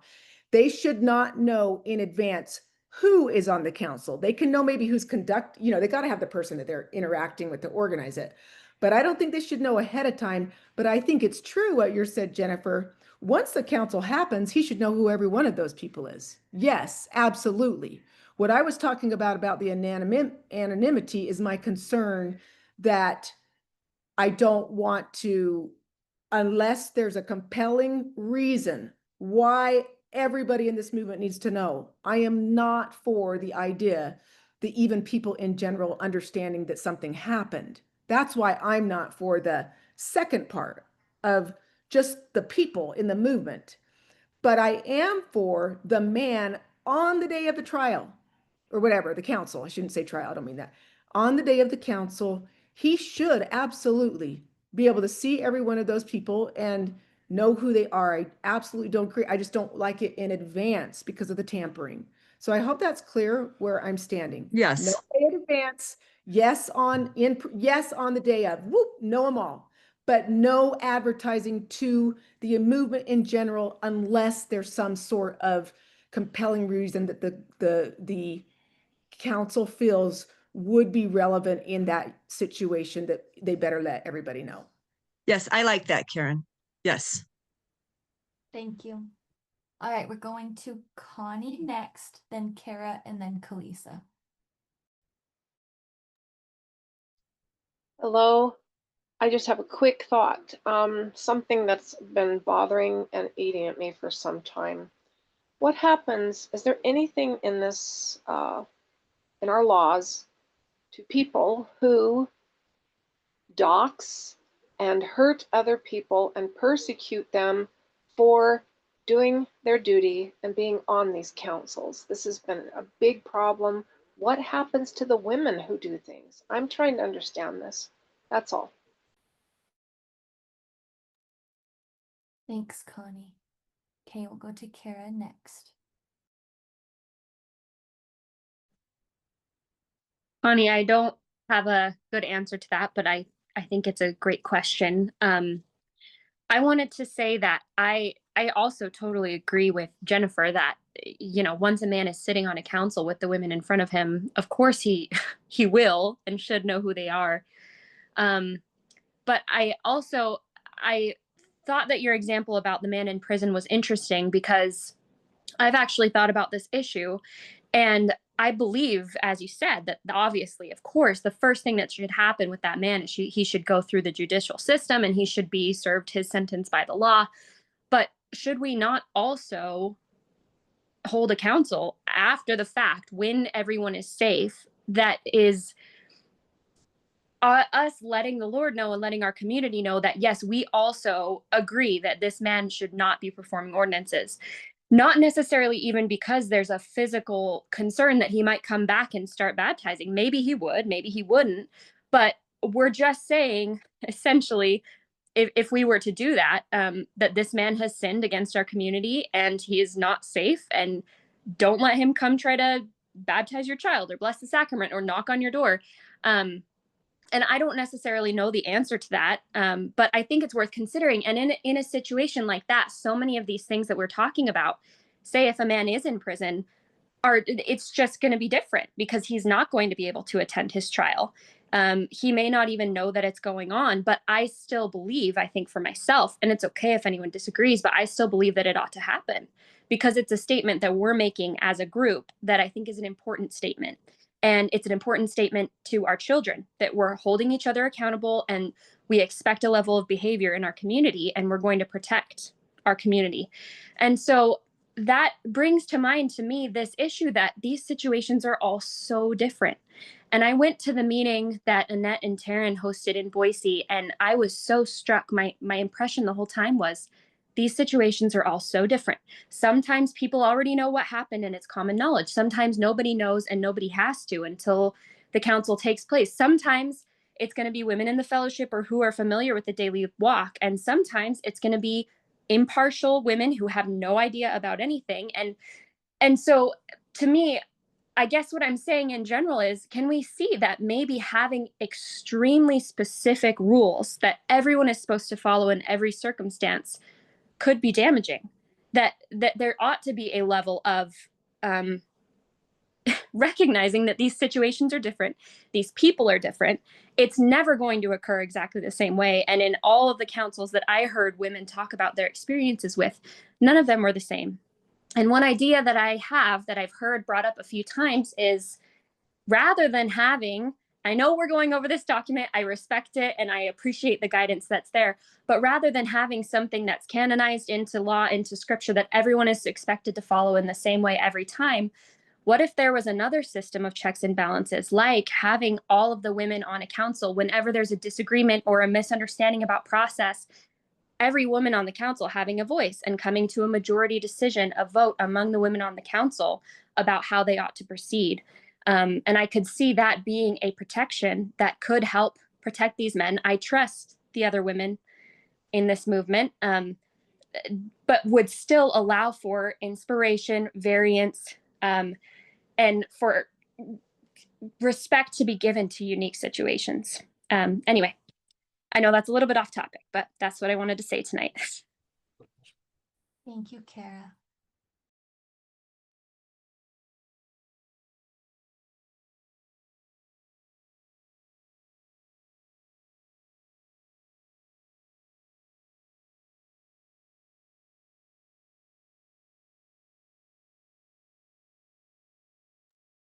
Go ahead, Karen.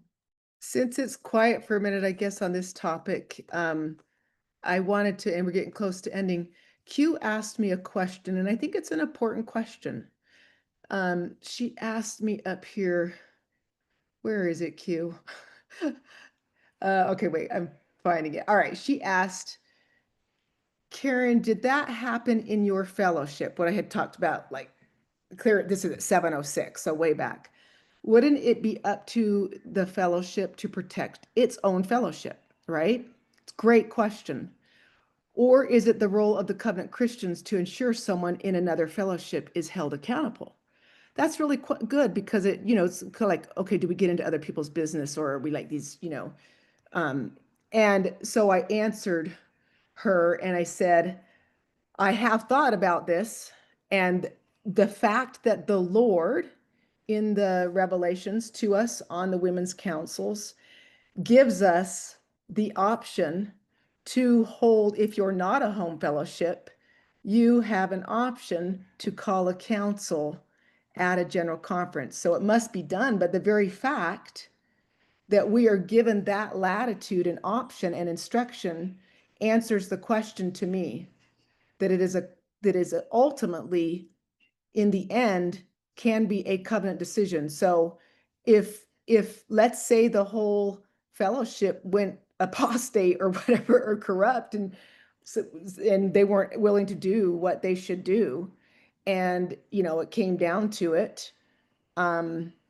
you do have that. That's why the Lord, in my opinion, is allowing for that option for it to be done at a general conference. So I just wanted to say that, because I think it's kind of it's a great question, I thought.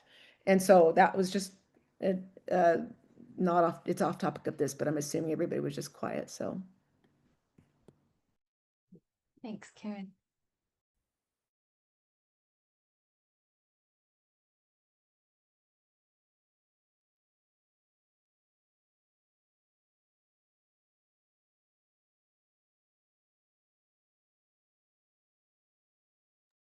Go ahead, Q.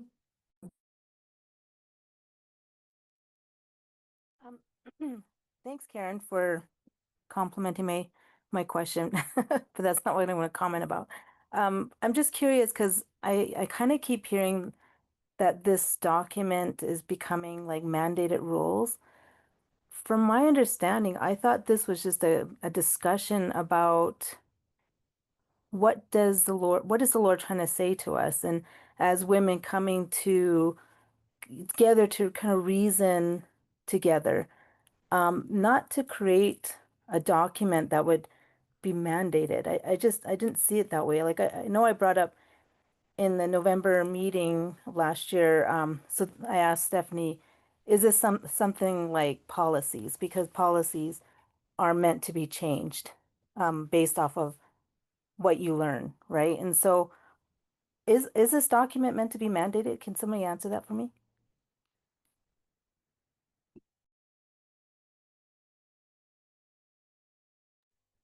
Go ahead, Jennifer. I think it's something we could vote on, but I think it's more of Stephanie trying to get some ideas for us to think about how to handle these women's council. And I don't really see this.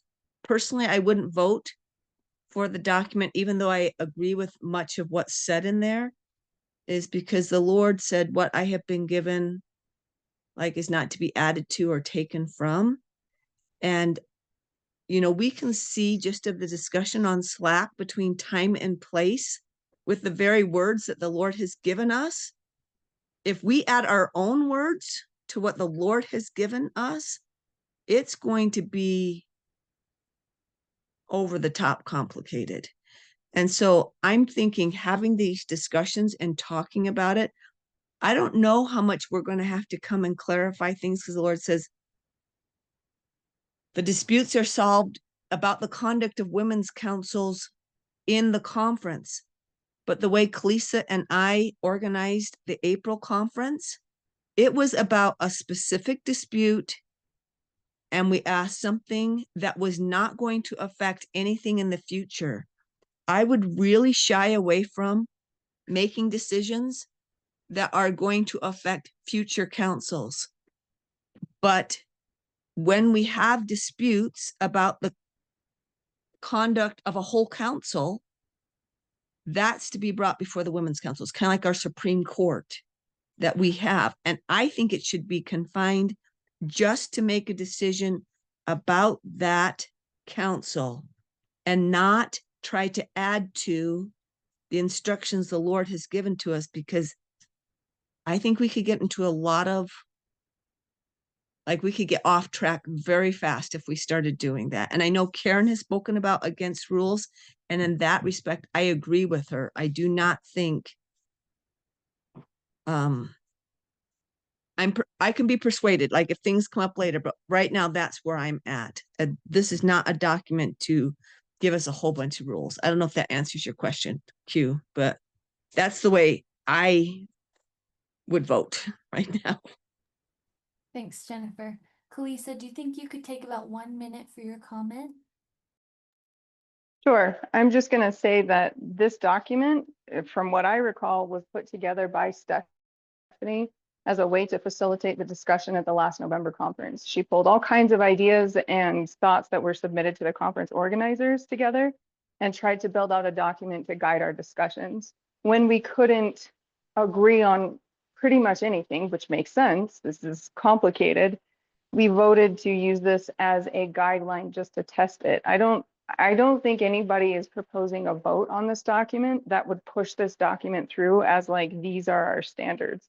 And like Jennifer said, if that were to happen, I would also vote no right now.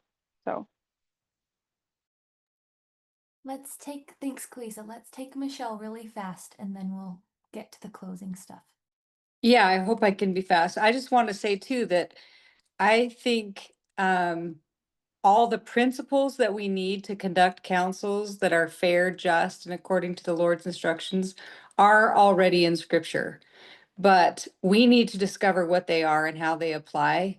And so what the Lord is saying in the June 20th revelation, I think, is he's saying it isn't wise for them to be commanded in all things, but look to all the revelations. Don't just hold your counsels strictly by what has been said here.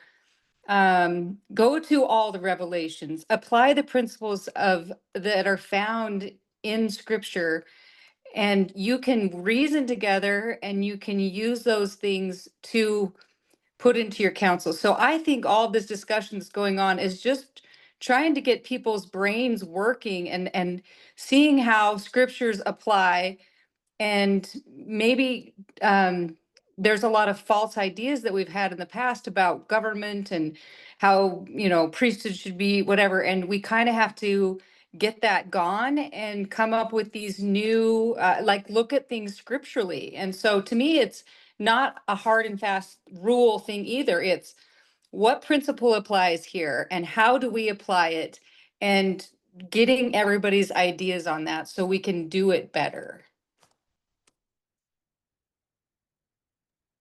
Thanks, Michelle. Alrighty, I'm gonna screen share really quickly again. Let's see here. Just so we can go over the next 3 sections we'll be talking about in our next meeting, and I'll get the date for that. So we're still in section 2.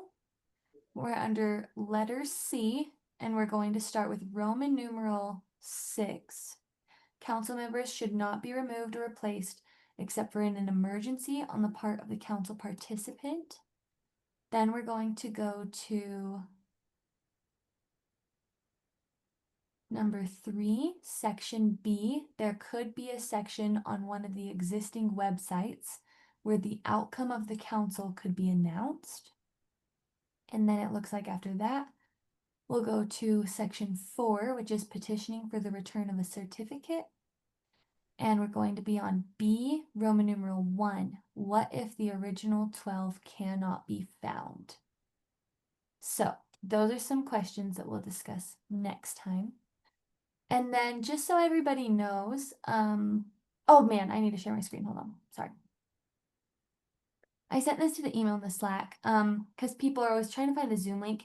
If you just go to Denver's blog and then you just type in women's discussions, that's a really easy way to find the link. So just do women's discussions and you can find the Zoom link. And I'm doing it for you right now because I need to double check the date. So next meeting is going to be on September 21st at 4 p.m. Geez, that's kind of early. Oh, because it's a Sunday. So we'll be meeting that Sunday. And that'll be our new moon meeting. So happy full moon, everybody. Does anybody want to give us a super awesome full moon prayer to close our meeting? Let's see. If no one volunteers, I'll pick on somebody. McKay, can I pick on you? Are you busy with kids right now? Do you want to pray for us? I can do it. Thank you.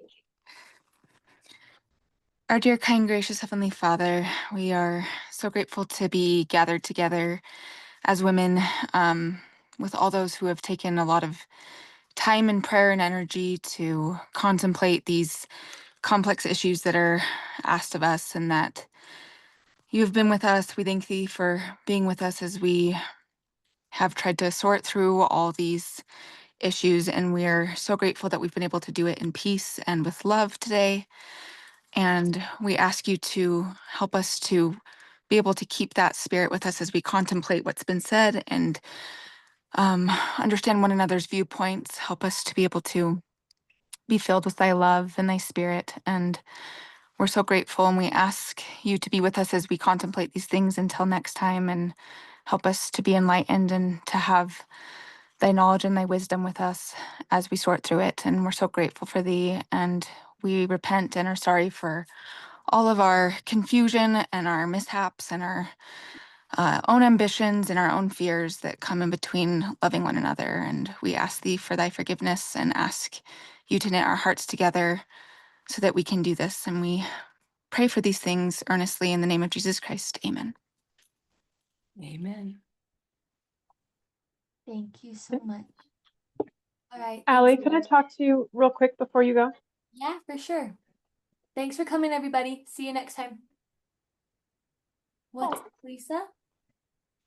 I just want to let you know that some of the meeting times for the Zoom meetings that Sky is doing have changed. I don't know if you heard about that. Oh, no, I haven't. Was that earlier in her meeting yesterday? I kind of logged on late, so I have to watch the recording. I think it was the end, actually. Oh. Are you okay? Okay, what was the update? Thank you for telling me. And we did it partly because the your meetings are starting to be on this, really close and even on the same day. So we voted to change them to, let's see, the next one is actually going to be this coming Saturday, Oh, the okay. 13th, Mhm. even though we just had one yesterday. And then after that, it's the 28th, and then every 2 weeks after that, because the next meeting for this is on the 21st, right? Yes. So there's no longer a conflict. I don't know if you wanted to move the one on the 21st later in the day, but just wanted to let you know that. Thank you so much for telling me. That is so helpful. So I really appreciate it. Yeah. Thanks, Lisa. Did you have a comment Okay. also, Connie? Oh, come on. Yes. How do I find this document that we're studying? I know this is a little late to be asking that, but No, that makes sense. I'll put a link in the chat for you right now. Let me know if this works. Let's see here. If you are ever looking for it, let me think about this. Okay, the way I always find it, it's pretty easy. It's just, I have like saved it so it's in my own Google Docs, so I can just go to my Google Docs and find it. But if you're ever looking for it, you can also just go to the womenofpeace.info website. So it's .info instead of .com. And it's right at the top of that website. It says revised document. I think it says revised document accepted by vote. I'll pull it up really quick so you can see on my screen. So you go to womenofpeace.info right here, and then it says revised document accepted by vote 11/23/24. And I can text it to you too if that's the easiest.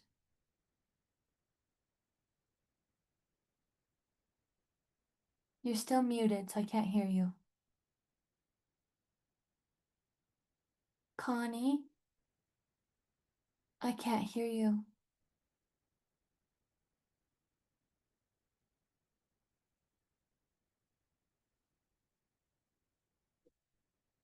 Darn it, is it not working? There you go. Oh, we're still There we go. recording. Let me stop the recording really quick. Okay, great.